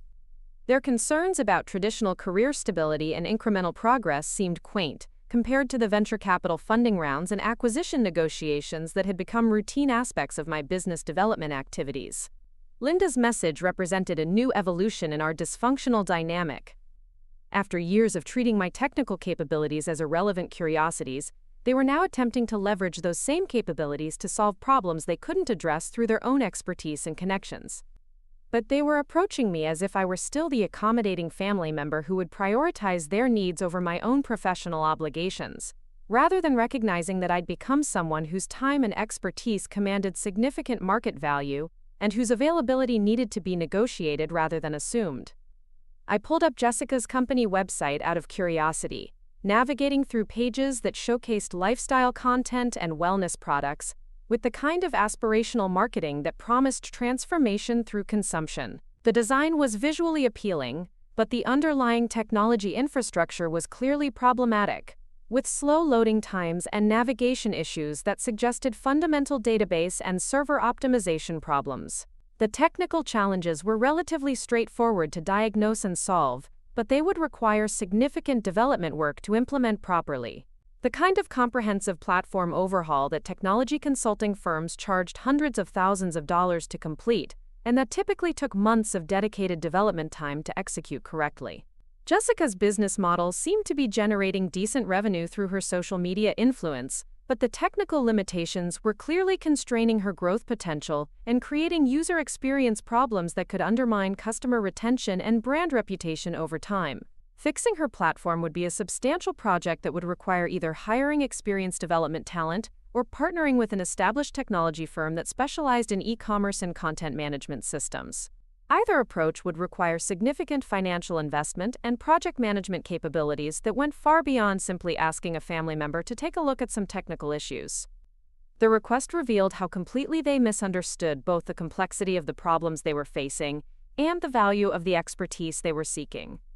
They seemed to think that technical skills were generic capabilities that could be applied casually to any computer-related problem, rather than specialized knowledge that required significant time investment and commanded appropriate compensation in professional contexts.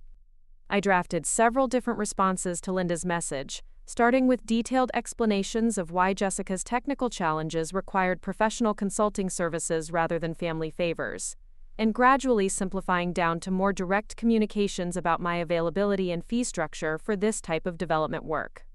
But each draft felt wrong in different ways.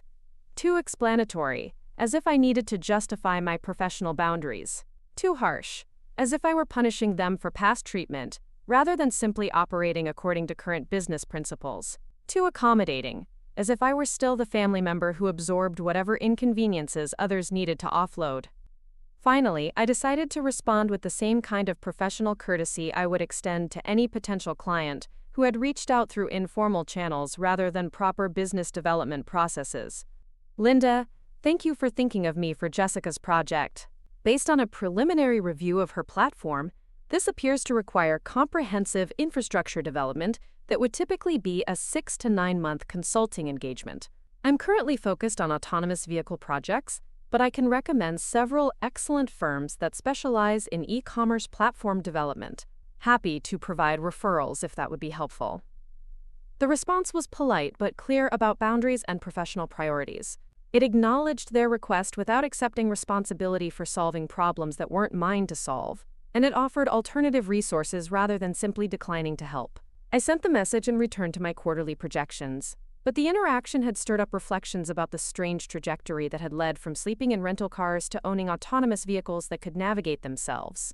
The transformation hadn't happened overnight, despite how dramatic the contrast appeared from the outside. It had been a gradual process of recognizing that my technical capabilities were genuinely valuable, building systems that could demonstrate that value through measurable results, and connecting with people and organizations that could appreciate and reward expertise rather than taking it for granted. The venture capital community had been crucial to that development, providing not just funding but also business mentorship and strategic guidance that helped me understand how to transform technical innovations into sustainable competitive advantages. The investors and advisors I'd worked with over the past several years operated in a completely different universe from my family's approach to relationships and value recognition. In the startup ecosystem, people were evaluated based on what they could build and deliver, rather than how well they accommodated other people's preferences and expectations.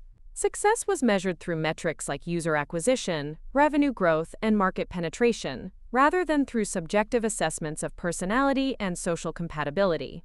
The difference was liberating in ways I was still discovering. Working with people who understood technology and business development meant I could focus my energy on solving interesting problems and building innovative solutions, rather than constantly explaining and justifying my choices to people who couldn't understand their significance. My current projects involve developing machine learning algorithms for predictive maintenance in autonomous vehicle fleets, work that combined my background in navigation systems with emerging applications in preventative diagnostics and operational optimization. The technology had potential applications across multiple transportation sectors, from ride-sharing services to logistics companies to municipal transit systems. The intellectual challenges were fascinating, and the commercial opportunities were substantial, but what I valued most was working with teams of people who shared similar technical interests and professional ambitions.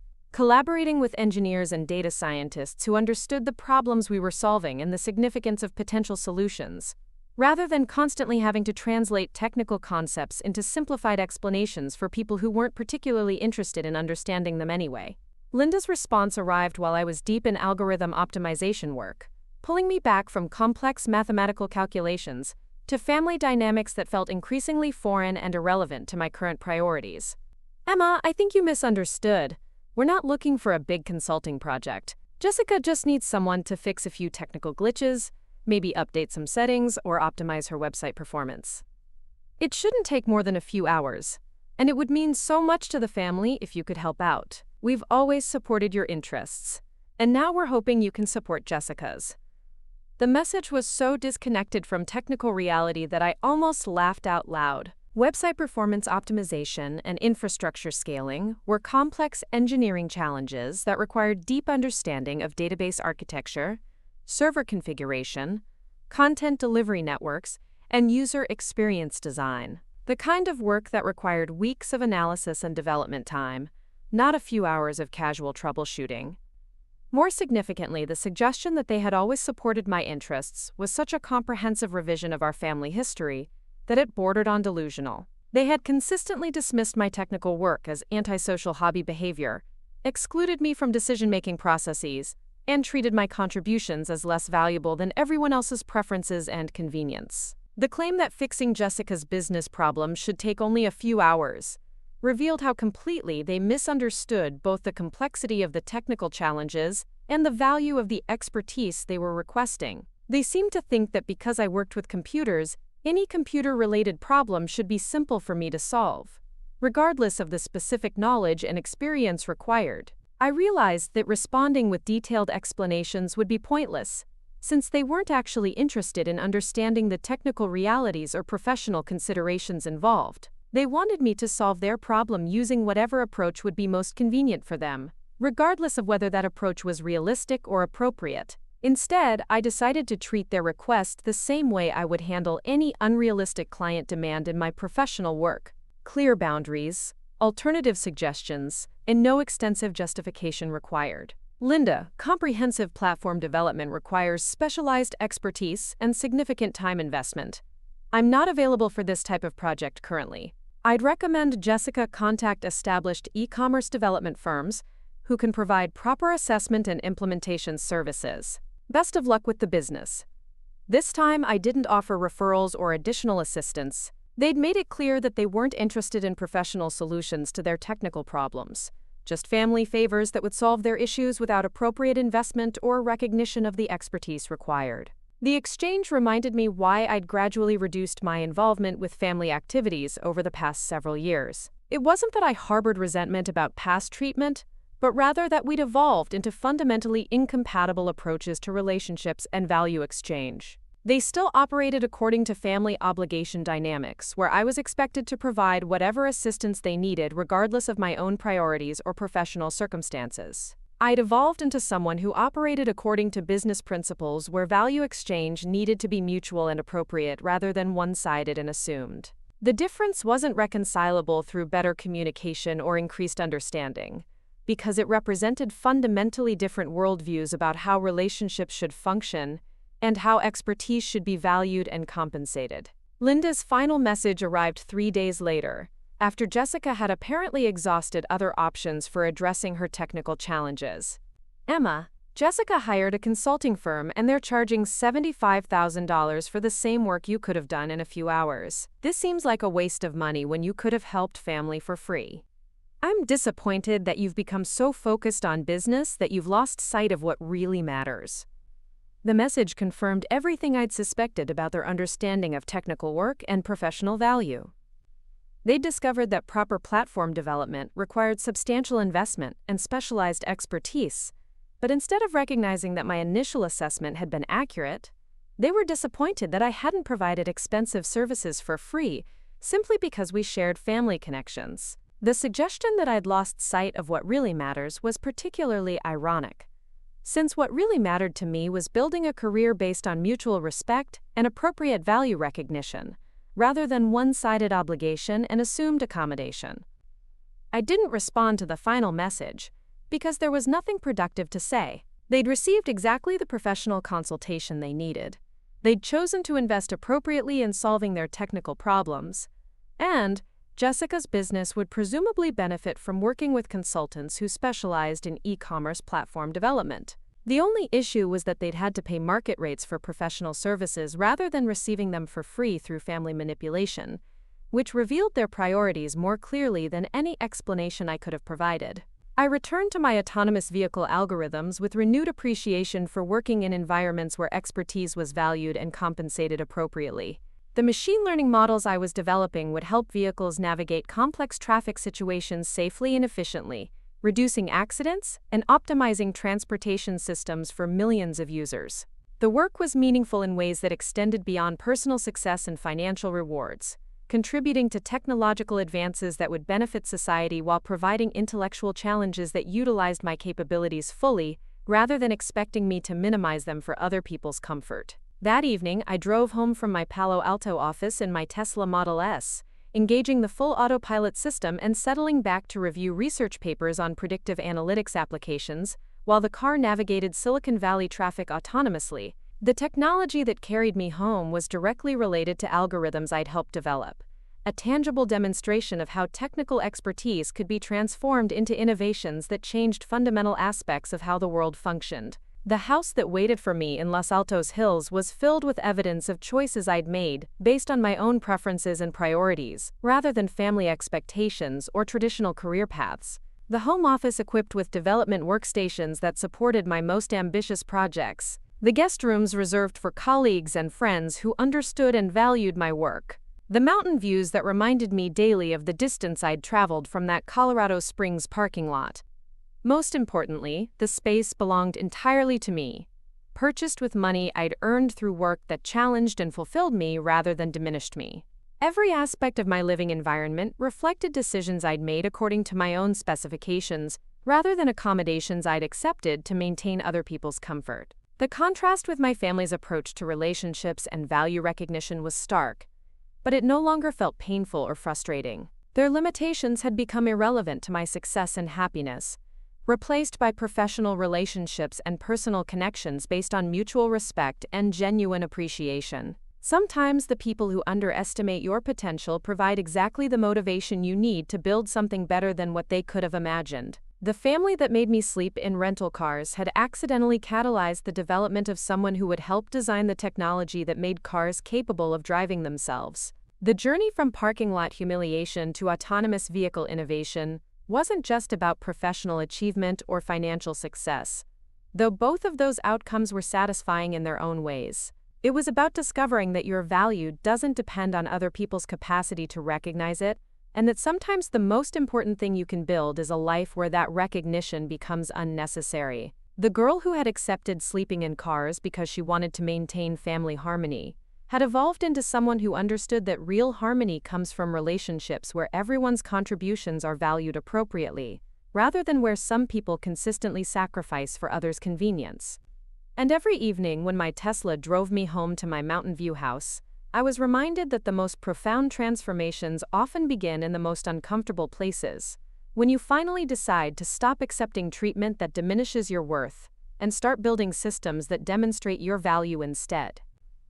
The conference room at Tesla's Fremont facility buzzed with the kind of focused energy that accompanied breakthrough moments in technology development. I sat at the polished table, surrounded by some of the most brilliant minds in autonomous vehicle engineering, reviewing test data from our latest neural network improvements that had just achieved a 97% accuracy rate in complex intersection navigation scenarios. Emma, your predictive modeling framework is exactly what we needed to solve the multi-lane merging problem, said Dr. Sarah Chen, Tesla's Director of Autonomous Systems, as she highlighted sections of my algorithm documentation on the main display.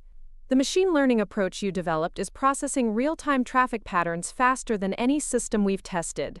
The recognition felt surreal, not because I doubted my capabilities, but because I could still remember sitting in that Colorado Springs parking lot 5 years earlier, writing code on my laptop while my family slept comfortably in a hotel room they decided I didn't deserve to share.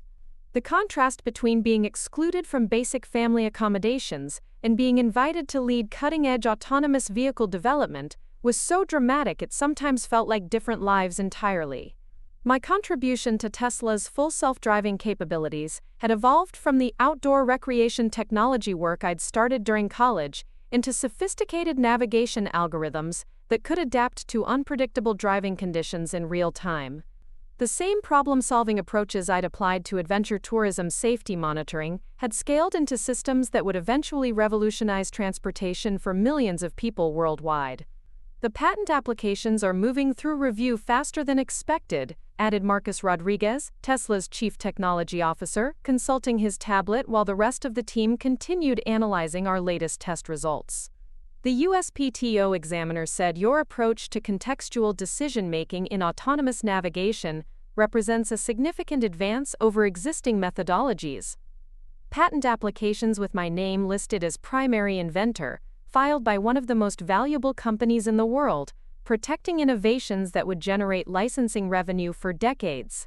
The intellectual property I was creating would become part of the technological foundation that supported Tesla's competitive advantages in the rapidly expanding autonomous vehicle market. The financial implications were staggering in ways that extended far beyond my current salary and stock options.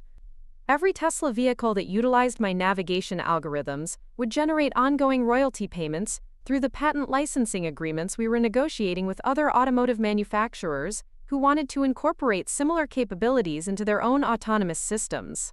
But the money was secondary to the intellectual satisfaction of solving problems that had challenged engineers for decades. How do you teach machines to make split-second decisions that account for variables you can't anticipate?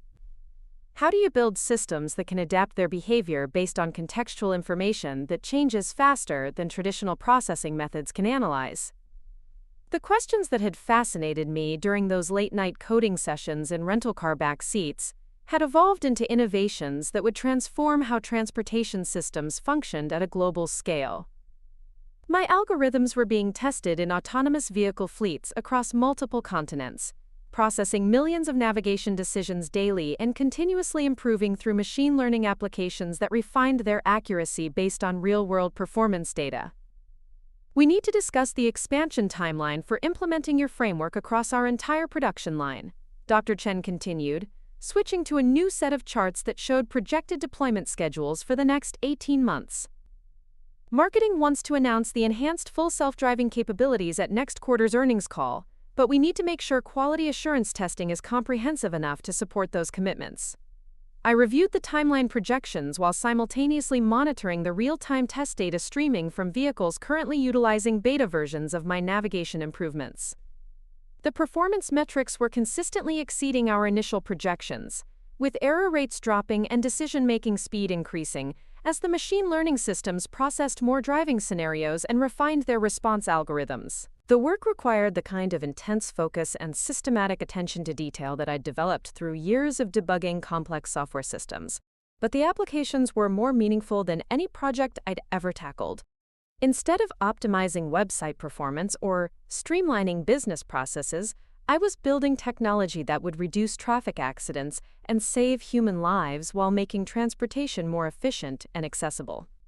My phone buzzed during a brief break in our technical discussions, displaying a text message from Dad that immediately shifted my mental context from autonomous vehicle algorithms to family dynamics I deliberately minimized over the past several years.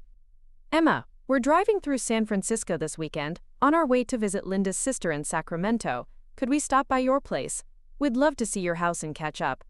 Also wanted to talk about Christmas plans and maybe discuss Jessica's business situation. The message triggered a complex mixture of emotions that I thought I'd resolved through professional success and geographical distance. Part of me was curious about how they'd react to seeing the tangible evidence of my career achievements, while another part anticipated the familiar dynamics that had made family interactions increasingly uncomfortable as my life diverged from their expectations and understanding.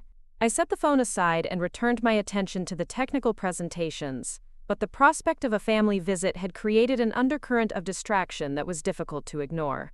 How would they respond to my Los Altos Hills house and Tesla Model S? Would they finally understand that my technical work had generated real-world success that extended far beyond their dismissive characterizations of computer stuff and antisocial hobbies? More importantly, would their recognition even matter to me anymore? Or had I genuinely evolved beyond needing their approval and validation to feel confident about my choices and achievements? The afternoon session focused on integration challenges for implementing my navigation framework across Tesla's global manufacturing operations, requiring coordination with engineering teams in multiple countries, and adaptation to different regulatory environments and traffic patterns. The complexity was exhilarating rather than overwhelming, since I was working with colleagues who understood the technical challenges and possessed the expertise necessary to execute sophisticated solutions. Emma, your background in outdoor recreation technology is giving you insights that the rest of us missed, observed Jennifer Park, Tesla's Senior Director of Software Integration, during our discussion of international deployment strategies. You're thinking about navigation challenges that automotive engineers typically don't consider, like real-time adaptation to completely unpredictable environmental conditions. The observation was astute in ways that extended beyond technical applications. My experience with adventure tourism had indeed prepared me to design systems that could function effectively in chaotic, unpredictable environments, where traditional rules and patterns didn't necessarily apply. Those capabilities had transferred naturally to autonomous vehicle development, where cars needed to navigate situations that couldn't be anticipated through conventional programming approaches. But the comment also reminded me of how my family had consistently failed to recognize connections between my various interests and their potential applications to serious career development. They'd seen my outdoor recreation technology work as a distraction from traditional computer science studies, rather than understanding how it was developing exactly the kind of interdisciplinary problem-solving skills that would eventually distinguish my contributions to autonomous vehicle innovation. I responded to Dad's message during dinner break, agreeing to their visit while setting clear expectations about timing and agenda to avoid the kind of open-ended social obligations that had historically led to uncomfortable family dynamics. "You're welcome to visit Saturday afternoon. I have work commitments Sunday, so we'll need to keep it to a few hours. Looking forward to seeing you." The response was polite but boundaried, establishing my availability without accepting responsibility for entertaining them or accommodating whatever family discussions they wanted to pursue about Christmas plans and Jessica's business challenges. Saturday morning, I spent several hours reviewing patent documentation and preparing for a Monday presentation about licensing negotiations with European automotive manufacturers who wanted to integrate my navigation algorithms into their own autonomous vehicle development programs. The intellectual property portfolio I was building would generate revenue streams that extended far beyond my current employment compensation, creating long-term financial security that would support whatever career directions I chose to pursue in the future. My house looked particularly impressive in the afternoon sunlight, with mountain views stretching toward the horizon and architectural details that reflected both modern design sensibilities and practical considerations for someone who spent significant time working from home. The home office was equipped with development workstations that could support the most demanding computational requirements, while the living spaces were designed for comfort and entertaining colleagues and friends who shared similar professional interests.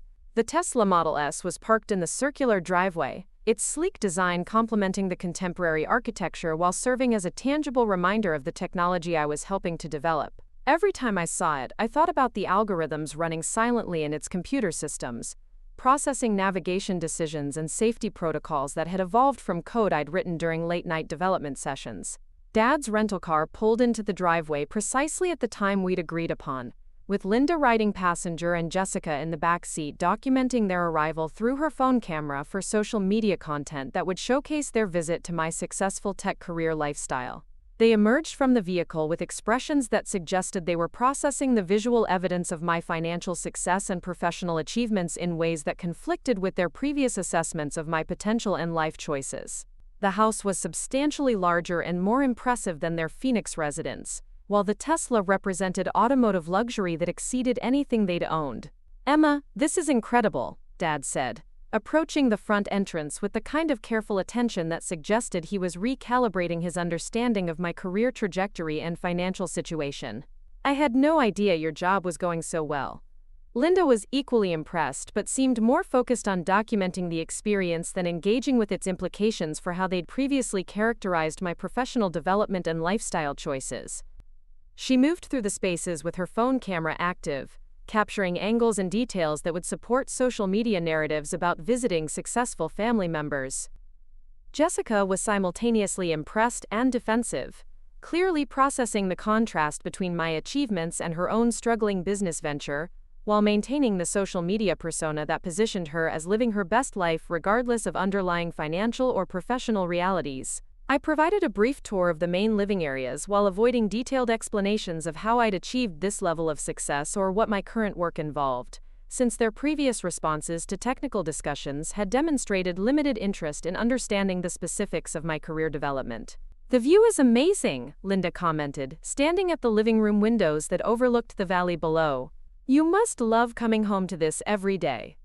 "It's peaceful," I agreed, though I didn't mention that the location had been selected partly for its proximity to Tesla's facilities and partly for the psychological satisfaction of living at an elevation that provided literal perspective on the distance I'd traveled from my previous circumstances. Dad was examining the home office equipment with curiosity but also confusion, trying to understand what kind of work required multiple high-resolution monitors and development workstations that were obviously expensive and sophisticated. "This looks like mission control," he said, gesturing toward the technical setup. What exactly are you working on that needs all this computing power? It was the first time he'd asked a specific question about my current projects, rather than making general inquiries about whether my job was going well or whether I was saving money appropriately. I decided to provide a straightforward explanation without extensive technical detail. Autonomous vehicle navigation systems, I said. I'm developing machine learning algorithms that help cars drive themselves safely in complex traffic situations. Jessica looked up from her phone, where she'd been editing photos of my house for her social media accounts. Wait, you're working on self-driving cars? Like, the actual technology that makes them work? Some of it, I confirmed. Specifically the decision-making systems that help vehicles navigate unpredictable situations and adapt to changing traffic conditions in real time. The revelation seemed to surprise them in ways that suggested they'd never connected my technical skills with innovations they'd heard about in mainstream media coverage of autonomous vehicle development. They'd been aware that companies like Tesla were developing self-driving capabilities, but they hadn't considered that people like me were the ones actually building those technologies. That's incredible, Dad said, and for the first time in years, his response seemed genuinely interested rather than politely supportive. I had no idea you were working on something so important.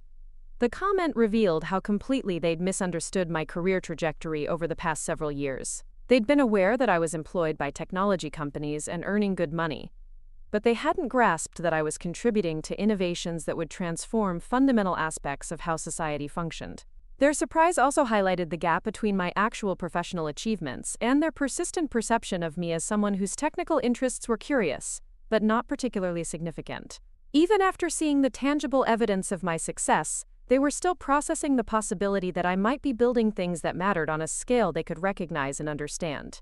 Would you like to see how the technology works? I asked, gesturing toward the Tesla in the driveway. They followed me outside with renewed attention, clearly eager to understand the connection between my technical work and innovations they'd experienced through media coverage but never associated with people they knew personally. I opened the Tesla's interface and explained some of the basic autonomous navigation capabilities, without going into detail about the specific algorithms I'd contributed to the system. The car could analyze traffic patterns, predict other vehicles' behavior, adjust its route based on real-time conditions, and make complex navigation decisions that would have been impossible for traditional programming approaches to handle. The machine learning systems are constantly improving based on data from millions of vehicles worldwide, I explained, while demonstrating some of the interface features. Every trip generates information that helps refine the algorithms and make the autonomous capabilities more accurate and reliable. Dad was fascinated by the technology demonstration, asking questions about how the sensors worked and how the car could make decisions in situations that weren't specifically programmed into its software. Linda documented the experience while expressing amazement that I was involved in developing such sophisticated innovations. Jessica was more interested in the lifestyle implications of owning a Tesla than the technical aspects of how it functioned, but she was clearly impressed by the association between my work and a product brand that carried significant social status and cultural recognition. "This is so much cooler than I realized," she said, settling into the passenger seat while I demonstrated some of the autonomous navigation features. "I mean, I knew you worked with computers, but this is like actual important technology that everyone's talking about." The comment encapsulated their previous misunderstanding of my career in ways that were both frustrating and amusing. They'd been aware that I worked with computers, but they hadn't recognized that computer science could be applied to innovations that would transform transportation systems worldwide and generate significant intellectual property value. Their surprise at discovering that my technical skills were relevant to mainstream technology developments revealed how completely they'd compartmentalized my abilities as specialized interests that wouldn't translate into broadly recognized achievements. We spent another hour discussing my work and career development, with them asking more questions about autonomous vehicle technology and my role in its development than they'd ever asked about any of my previous projects or professional activities. The increased interest was gratifying but also highlighted how their willingness to engage with my achievements was directly correlated with their ability to understand and value those achievements according to mainstream recognition and cultural significance. They hadn't been interested in my technical work when it involved outdoor recreation applications or freelance software development, but they were fascinated once they understood its connection to innovations they'd heard about through media coverage and social discussions. The dynamic confirmed my decision to build a career based on my own assessment of meaningful work, rather than seeking projects that would generate family approval and recognition. Their capacity to understand and value my contributions was limited by their knowledge and interests, not by the actual significance or potential impact of what I was building. As they prepared to leave for Sacramento, Linda mentioned Jessica's business challenges again, clearly hoping that our improved communication might lead to reconsideration of my previous refusal to provide free technical consulting services. Emma, now that we understand better what you do professionally, maybe you could offer some guidance about Jessica's platform issues. We realize it's more complex than we initially thought, but perhaps you could point us in the right direction. The request was more respectful than their previous demands for family assistance, but it still reflected the assumption that my expertise should be available to solve their problems without appropriate compensation or professional engagement. I responded with the same kind of polite deflection I would use with any business contact who was seeking informal advice rather than formal consulting services. Jessica should work with specialized e-commerce consultants who focus on her specific industry and business model, I said. Platform development requires expertise that's tailored to particular applications rather than general technical knowledge. The response maintained appropriate boundaries while acknowledging their request, avoiding both detailed explanations of why I wasn't available and extensive recommendations that would extend my involvement in their business challenges. They left with expressions of amazement and pride that seemed genuine, but also seemed primarily focused on the external markers of my success rather than understanding of the work itself or recognition of the capabilities that had generated those achievements. Dad hugged me goodbye and said he was proud of what I'd accomplished, which felt meaningful despite arriving several years after I'd stopped needing his approval to feel confident about my career choices. Linda took additional photos of my house and Tesla for social media content that would showcase their connection to my successful lifestyle, while Jessica expressed hope that we could spend more time together now that she understood better what I was working on. Their responses confirmed that my strategy of building success through merit rather than seeking family validation had been correct, but it also demonstrated the limitations of relationships based primarily on external achievement rather than genuine understanding and mutual respect. That evening, as my Tesla navigated autonomously from a dinner meeting in Palo Alto back to my Los Altos Hills house, I reflected on how the family visit had clarified the distance I'd traveled both geographically and psychologically from the Colorado Springs parking lot experience that had catalyzed my transformation. They could now see the tangible evidence of my success and recognize its connection to innovations they valued culturally. But they still didn't really understand the person who had built these achievements, or the systematic approach that had transformed technical capabilities into financial independence and professional recognition. The girl who had slept in rental cars because her family couldn't accommodate her basic needs had evolved into someone whose innovations would help millions of vehicles navigate safely through complex traffic situations worldwide. But the family members who had dismissed her potential were still processing that transformation as something that had happened to her, rather than something she had strategically built through years of focused development and professional growth. As the Tesla's autonomous systems guided me home through Silicon Valley traffic, I appreciated both the technology I'd helped create and the life I'd designed according to my own specifications rather than other people's expectations and limitations. Sometimes the most profound journeys begin when you stop accepting treatment that diminishes your worth and start building systems that demonstrate your value instead. And sometimes the people who underestimate your potential provide exactly the motivation you need to prove them wrong, not for their benefit but for yours. Up next, you've got 2 more standout stories right on your screen. If this one hit the mark, you won't want to pass these up. Just click and check them out.